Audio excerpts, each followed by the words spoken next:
Bienvenidos a El Punto Ciego. La carrera presidencial ya está en marcha. Johannes Kaiser, diputado y actual líder del Partido Nacional Libertario, ha dado un paso decisivo al presentarse como candidato.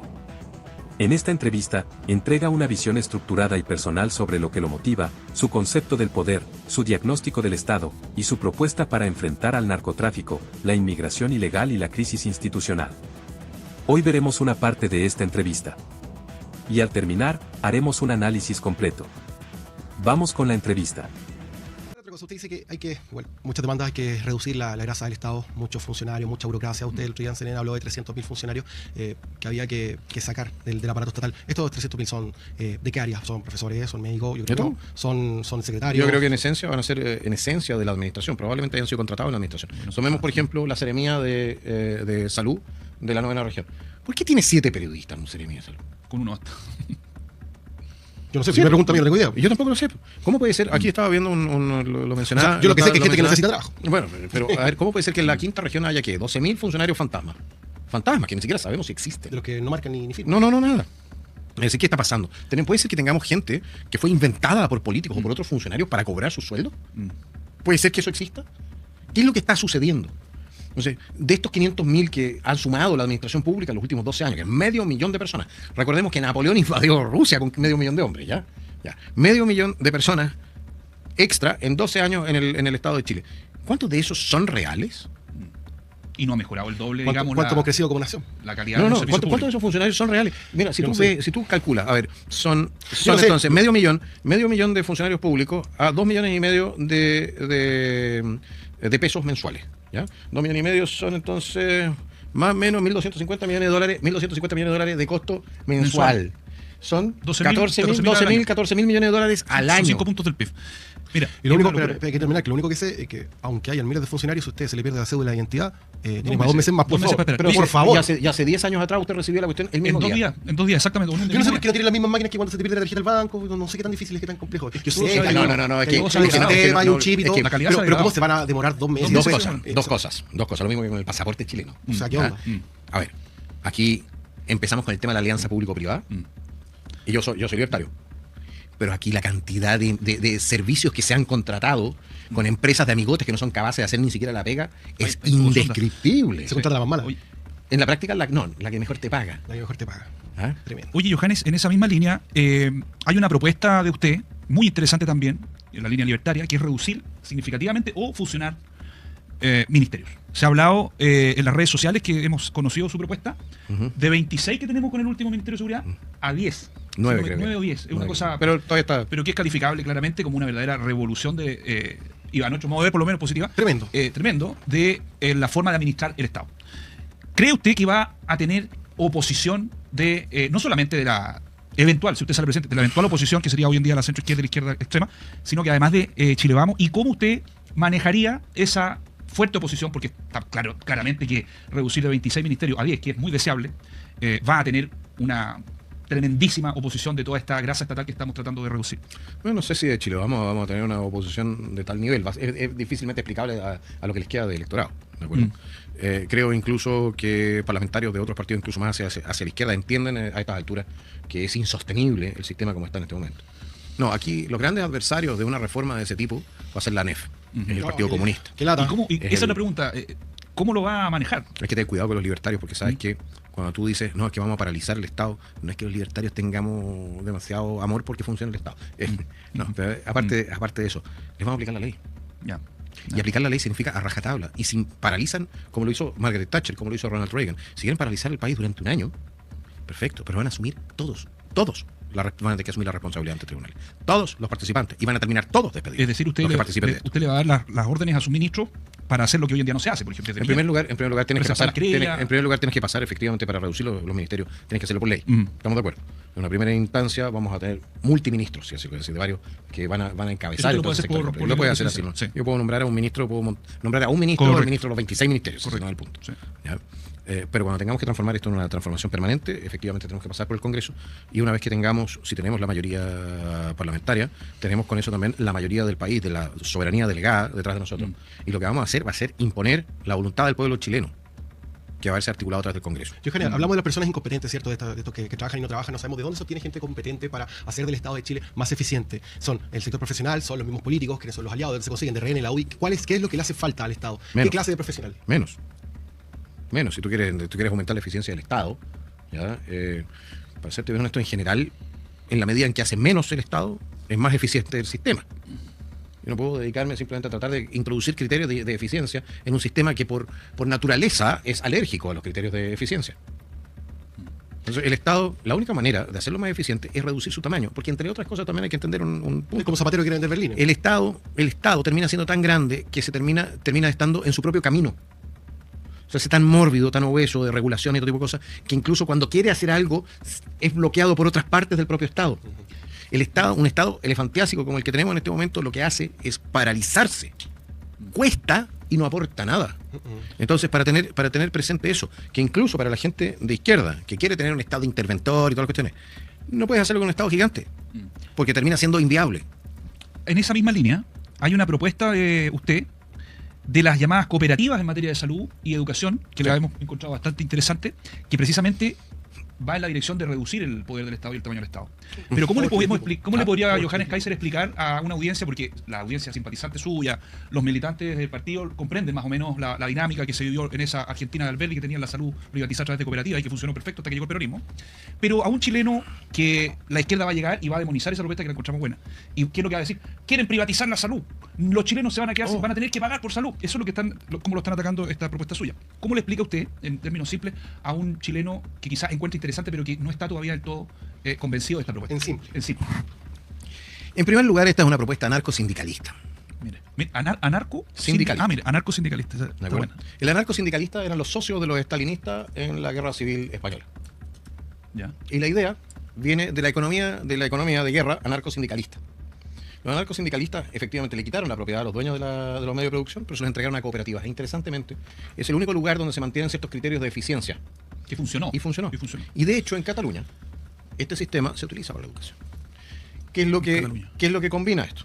Combina, entonces, criterios de eficiencia de las cooperativas, es decir, de privados, de una organización voluntaria, de asociados voluntarios, ¿ya? Con el hecho de un financiamiento público. Ajá.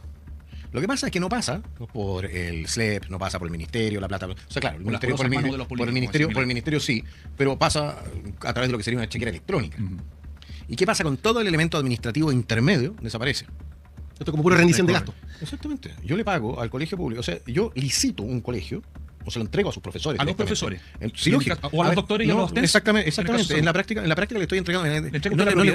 No les gustaba esta cuestión de que el campo para el que lo trabaja. Bueno, ¿qué les parece los colegios para los profesores? O sea, la propuesta va a que entregar la infraestructura en propiedad a los profesores. No, en concesión. En concesión. En concesión. La infraestructura sigue siendo del Estado, se entrega en concesión a la cooperativa de profesores. La cooperativa de profesores tiene la obligación de mantener y administrar administrar la infraestructura y entregar entonces servicios. Y eso se hace la demanda, ¿no? Y esto se hace, por supuesto, el Estado paga por dos ítems. Uno, por el alumno. Dos, por su rendimiento. Hay que volver a la selección. Si tú tienes una porque efectivamente se tiene que producir, o tenemos que tener pruebas estandarizadas para chequear que mejoren los rendimientos. De la mano de eso se pueden generar entonces bonos, y esos bonos para premiar, no como lo hacen ahora, que sacan un promedio que el colegio y mandan a los niños que son porros, los mandan para la casa, no. Un sistema de evaluación que efectivamente se haga cargo de todos los niños inscritos en el colegio. Y por supuesto el fin de la tómbola, porque los padres tienen que tener el derecho a elegir qué colegio van los niños. Otro punto, los contenidos son decididos por la comunidad educativa, no por el ministerio. Sin quitar financiamiento. La comunidad educativa son los profesores, ¿ya? Que toman la decisión respecto a los contenidos junto con los padres. Junto con los padres. No los deja fuera. En la práctica afectiva, eso es un tema. Si usted quiere, efectivamente, en la medida que por supuesto no viola el Código Penal. ¿De acuerdo? Correcto. Ok. En la práctica nos hacemos cargo de lo que sería una especie de Board of Education, de mesa de educación, como la que tienen en Estados Unidos, donde los padres eligen entonces a representantes de los padres que junto con los profesores van viendo los contenidos que tiene la comunidad educativa.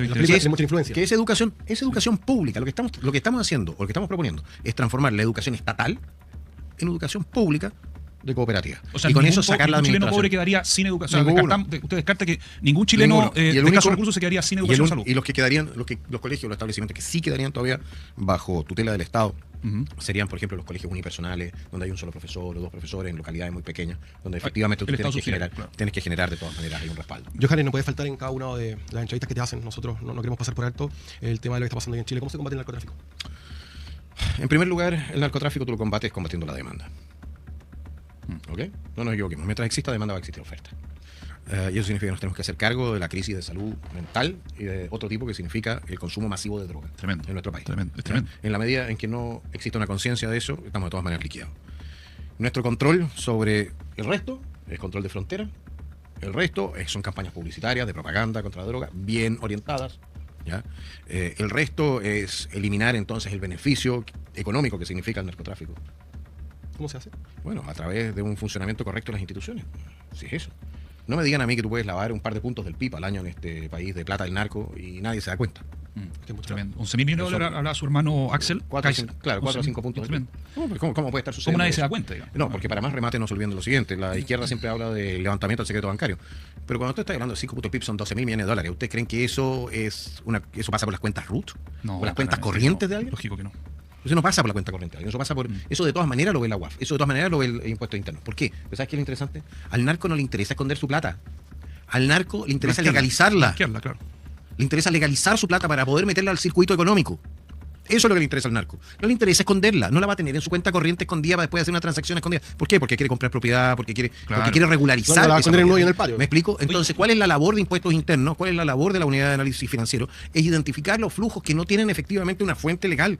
Pero esos flujos, pero para hacer eso tienes que salir a fiscalizar. No te basta con tener un acceso a la cuenta, que de todas maneras la tienes, porque a partir de cierto monto, de todas maneras, la unidad de análisis financiero de todas maneras tiene acceso a la cuenta. ¿Usted cree que lo está haciendo, no sé, con 10.000 cuentas a $1.000 cada una? No, claro.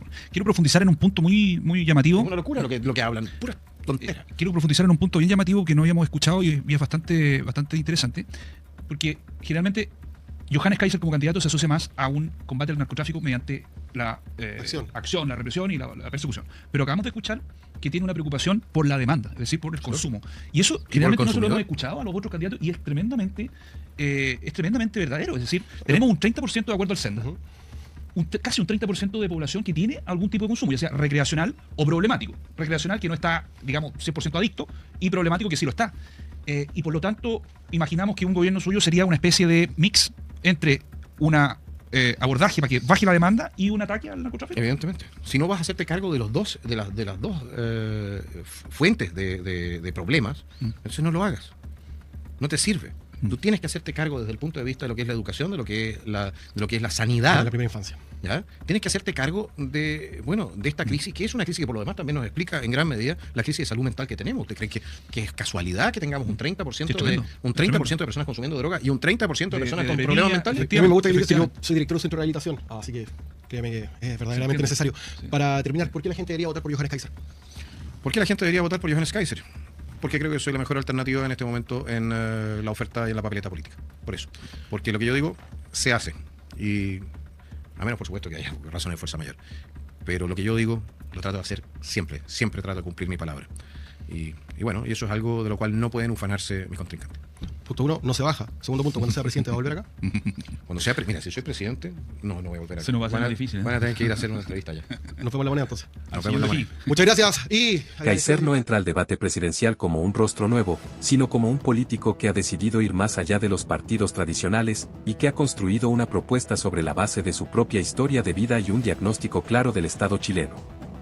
Su visión del poder como instrumento excepcional, su crítica a la burocracia, su llamado a recuperar la justicia como principio rector y su propuesta de transformar la educación y salud pública mediante cooperativas no son frases para quedar bien, son parte de un programa coherente, radical, pero estructurado.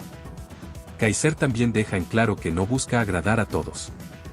Y eso lo distingue.